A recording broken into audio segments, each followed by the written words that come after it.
Charles Manson didn't just orchestrate murders, he became a symbol of a dangerous ideology, a man who played with the darkest parts of the human mind. But even after the dust settled from the trial, many questions remained. How did he survive the trial? What happened to his followers after they were convicted? And perhaps the most chilling question of all, did Manson ever truly stop believing in his twisted vision?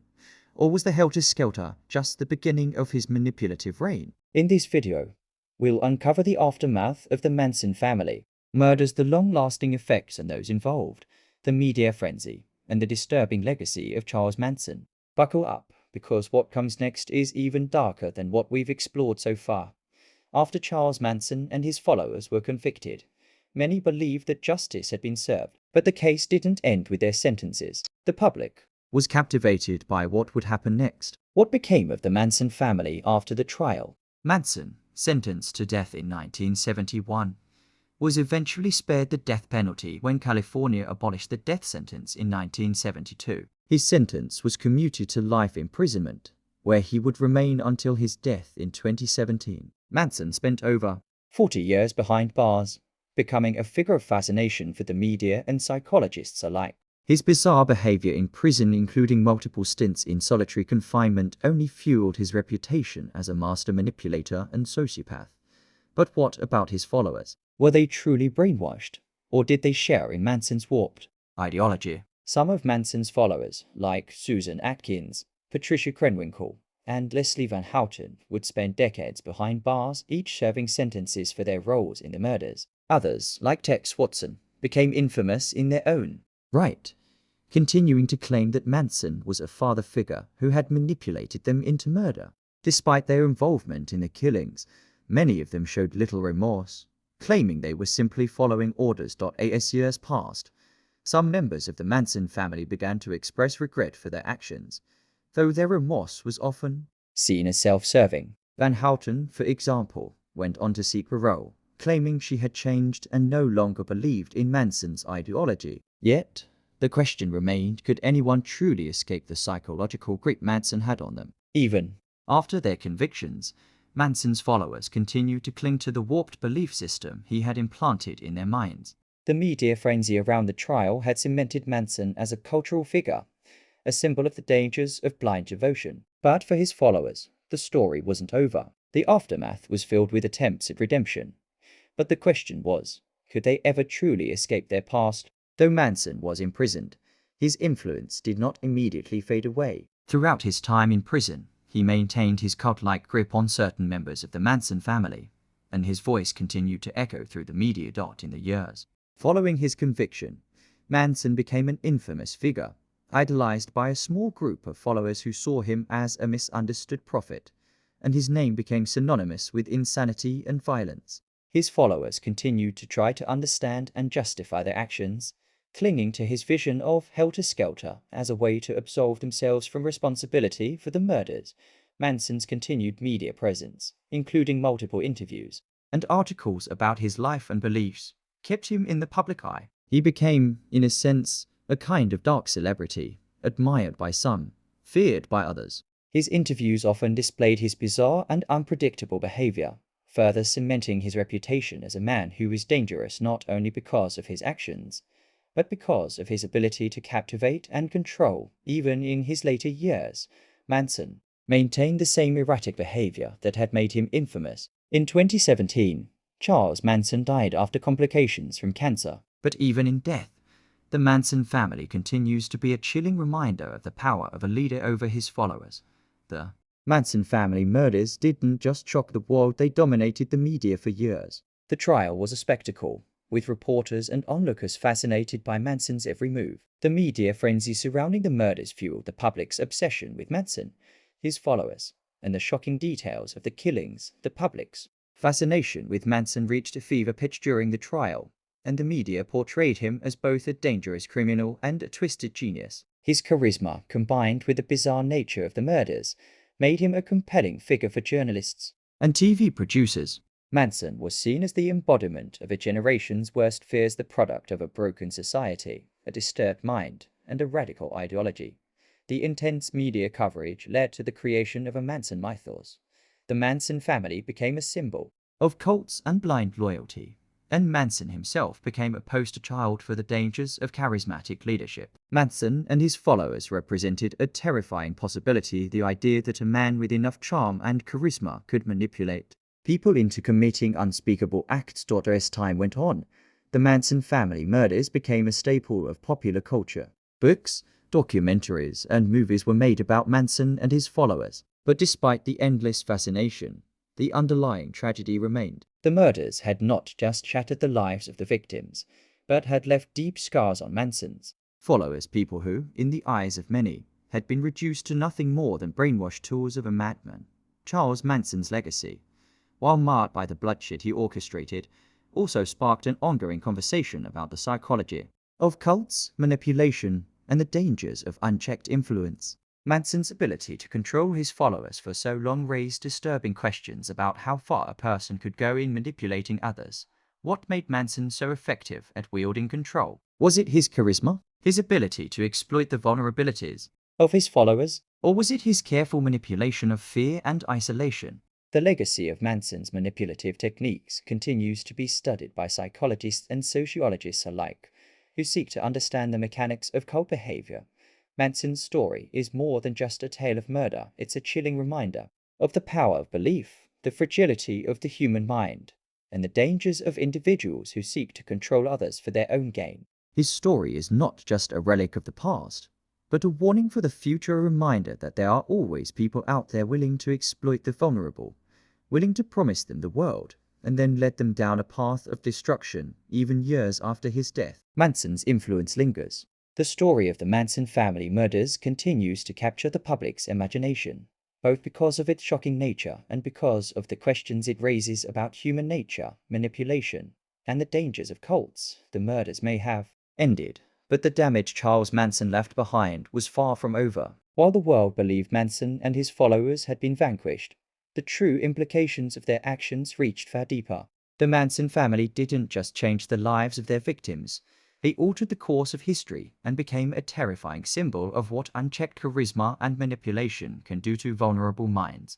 But what happened to the family after Manson's death? How did this dark chapter continue to haunt the surviving members and the culture at large? And perhaps more chilling, how much of Manson's influence still lingers in the world today? In this video, we'll explore the dark legacy left behind by the Manson family murders, the lasting impact on the culture, and the haunting questions that continue to follow us. Stay tuned, because we're about to uncover even more disturbing truths that are far from finished.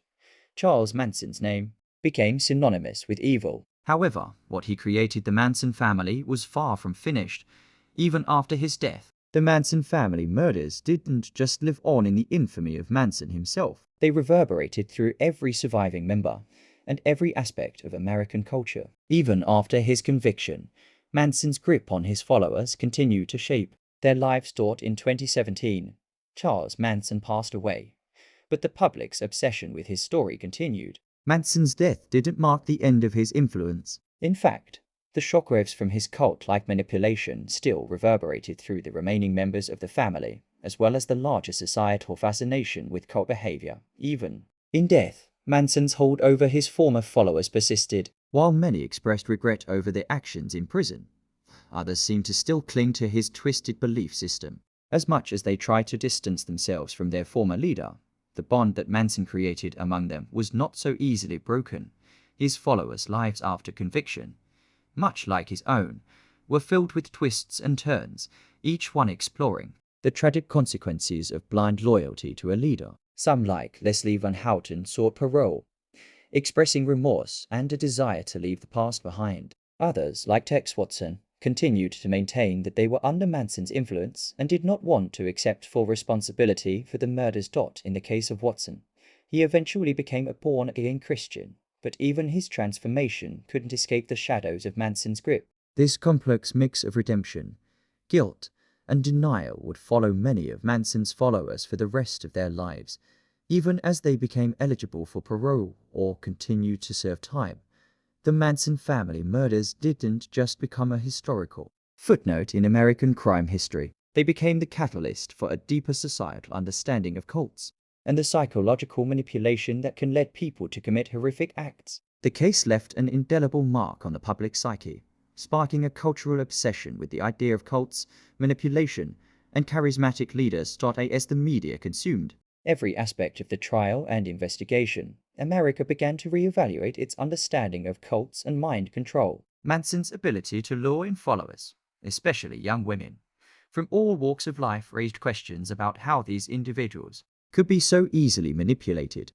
How was he able to make them believe they were fulfilling a larger purpose? The Manson family murders, along with the media frenzy that followed, brought the phenomenon of cults into the national spotlight. This newfound obsession resulted in a flurry of documentaries, books, and movies about Manson and his family, each seeking to understand what made them tick. Manson's story became more than a criminal tale. It was a cautionary tale for the dangers of charismatic figures who prey on the vulnerable, a reflection of a society that was still grappling with the societal upheavals of the 1960s.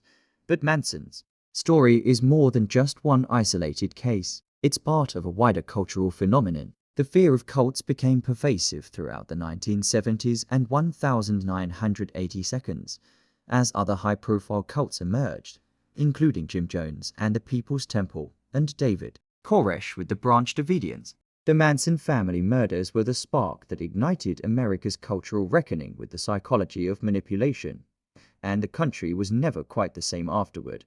Manson's ideology, his ability to manipulate and brainwash, was not just an isolated tragedy. It became a larger symbol of the dangers of unchecked leadership and the willingness of people to follow false prophets. And with each new cult that arose, the shadow of Manson loomed large, serving as a stark reminder of the horrors that can unfold when people fall under the sway of a manipulative leader. To this day, Charles Manson remains a figure of morbid fascination.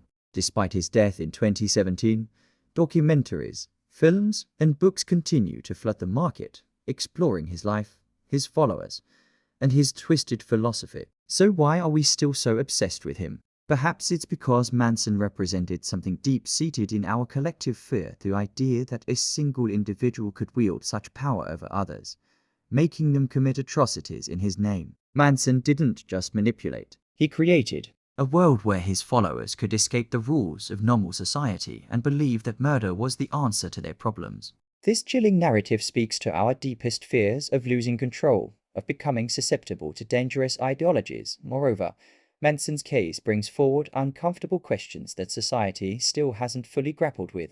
How does one man manipulate so many people? Is it about the individual? Or is it about the system that allows someone like Manson to rise in the first place? We look at Manson and his followers, not just as criminals, but as a warning, a reflection of the potential for evil that exists when people stop questioning authority and fall prey to unchecked power. The fascination with Manson also speaks to our society's ongoing obsession with true crime and the psychology of criminals.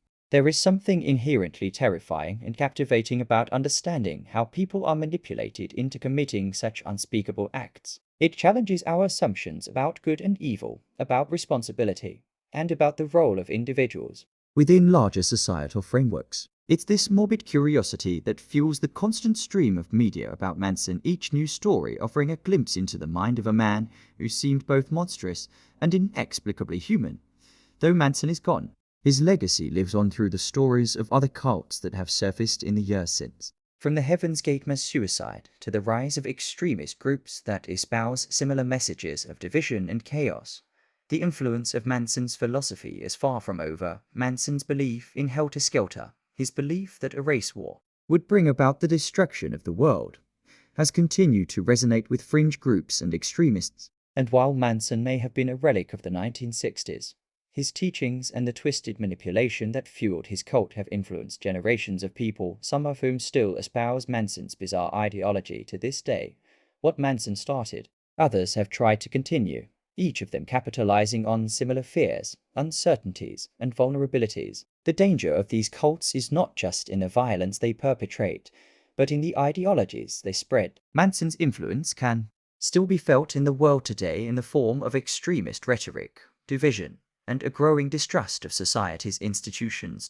So, while Manson may be gone, his influence lingers. The story of the Manson family murders isn't just about a single tragic event. It's about the dangerous potential of manipulation and how it continues to shape society in ways we often don't recognize until it's too late. But here's the question that still haunts us. Was Charles Manson truly the mastermind behind the Manson family?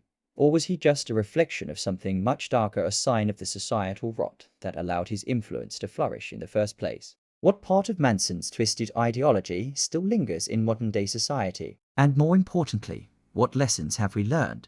And how can we prevent history from repeating itself with new cults, new false prophets? In the next video, we will take a closer look at the ripple effects that continue to haunt us today. How have modern-day cults learned from Manson's legacy? And how can we protect ourselves from falling into the trap of manipulation that has claimed so many lives in the past? Stay tuned as we uncover the lasting impact of the Manson family murders and the dangers that still lie ahead.